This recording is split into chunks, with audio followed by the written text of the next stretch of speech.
भारत नेपाल मैत्रिक संवाद media for border harmony के द्वारा आयोजित औरैया में जो कि भारतीय दूतावास के सीजी साहब ने क्या बयान दिया, आप सुने।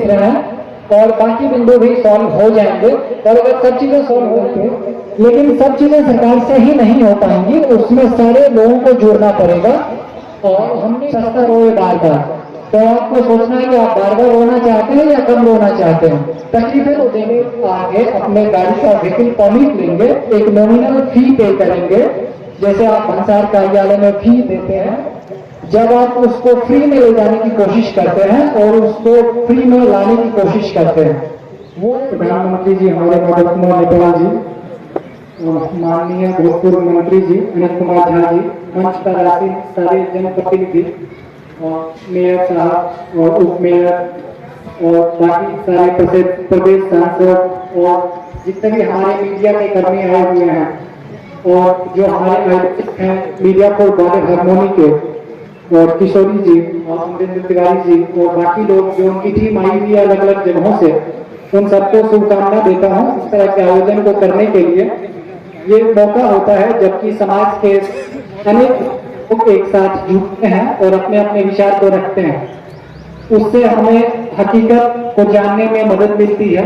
हम समझते हैं कि ग्राउंड रियलिटीज क्या है और लोगों के एक्सपेक्टेशंस भी क्या हैं, क्योंकि जो नीतियां बनती हैं, नीतियां केंद्र में बनती हैं, लेकिन उन नीतियों को इसी जमीन पे उतारा जाता है, कर्मी यहीं पे उसको संभालते हैं। जो एसएसबी के बारे में कहा गया और जो बार बार एसएसबी का जिक्र किया जाता है किसी भी मीटिंग में, किसी भी संवाद में, उसको लेके हम लोग विज्ञ हैं, अनविज्ञ बिल्कुल भी नहीं है।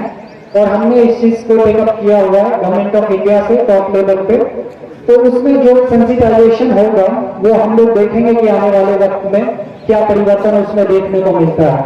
थोड़ा धैर्य बनाने की जरूरत है। अगर वो ग्राउंड पे थोड़ी तकलीफ हो रही है तो उसको हम लोग सॉल्व करने की कोशिश कर रहे हैं, और मुझे यकीन है कि एपीएफ इस तरह की तकलीफ नहीं देती है, क्योंकि उस तरह की शिकायतें हमें नहीं मिली है या ना के बराबर मिली है। और अगर बात हो रही है व्हीकल परमिट की, जो गाड़ियां यहाँ से इंडिया जाती हैं, और उसमें हमारे सांसद महोदय ने कहा कि भाई भारतीय गाड़ियों को भारत जाने में क्या तकलीफ होती है, तो ये मुझे नहीं लगता है कि तकलीफ होनी चाहिए, या नेपाली गाड़ियों को भी भारत जाने में तकलीफ नहीं होनी चाहिए। तकलीफ तब होती है जब आप उसको फ्री में ले जाने की कोशिश करते हैं और उसको फ्री में लाने की कोशिश करते हैं। वो लोकल एडमिनिस्ट्रेशन में दोनों साइड में अपने अपने हिसाब से उन गाड़ियों को दिन के लिए 2 घंटे, 4 घंटे, 5 घंटे या शहर के कितने दूर जाएंगे, इस तरह से उन्होंने कर रखी है आपस में अंडरस्टैंडिंग। और वो एसएसबी वाले वहां पे नोट कर लेते हैं गाड़ी नंबर, और अगर आप 2-4 घंटे में लौट आए, 5-6 घंटे में कुछ दूर से लौट आए तो मान लेते हैं। और वो चीजें शायद नेपाल में भी लागू है कि भारतीय गाड़ियां कुछ अंदर तक आके लौट जाती हैं, उस पर बहुत ज्यादा हम लोग कंट्रोल नहीं करते हैं। लेकिन अगर आप हमारे कॉन्सुलेट आगे अपने गाड़ी का व्हीकल परमिट लेंगे, एक नॉमिनल फी पे करेंगे, जैसे आप भंसार कार्यालय में फी देते हैं जो हिंदुस्तानी गाड़ी यहाँ आती है उसके लिए, और फिर आप बेरोक नेपाल में घूमते हैं, तो आप अपनी गाड़ियों को इंडिया ले जाने के लिए आप हमारे पास आए, कुछ पेपर्स जमा करें, कुछ पैसे दें और आप आराम से ले जाएं, महीनों रखें, कोई मना आपको नहीं करेगा।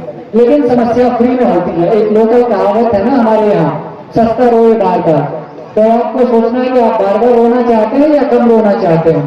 तकलीफें तो देंगे, क्योंकि वो जो बॉर्डर तो है, बाउंड्री तो है, भले हम कितना भी सहजीकरण की बात कर लें, हम कितना भी एक होने की बात कर लें, कहीं ना कहीं तो मुल्क ये हैं, ये एक फैक्ट है, ये एक सत्य को हम नहीं झुठला सकते हैं।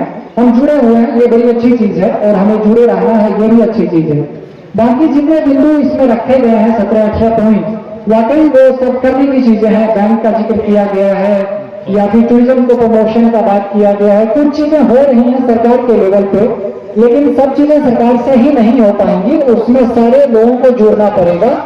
और हमने काफी मीटिंग्स की टूरिज्म को लेके इस प्रदेश में, और काफी कोशिश की कि एक हमें बुकलेट बन के मिल जाए, जो बुकलेट हम सीधा वहां पहुंचा सके, नेपाल के बारे में बता सके भारतीयों को कि आप एक बार मधेश घुसे तो आप किन किन जगहों को मधेश में देख सकते हैं और दूसरे प्रदेशों में देख सकते हैं। इसी तरह की रिक्वेस्ट हमने उधर के लोगों को भी किया है कि भाई आप अपनी एक सूची दे दें पूरे चंपारण से लेके यहाँ वहाँ, जिसका हम यहाँ पे प्रचार कर सकें।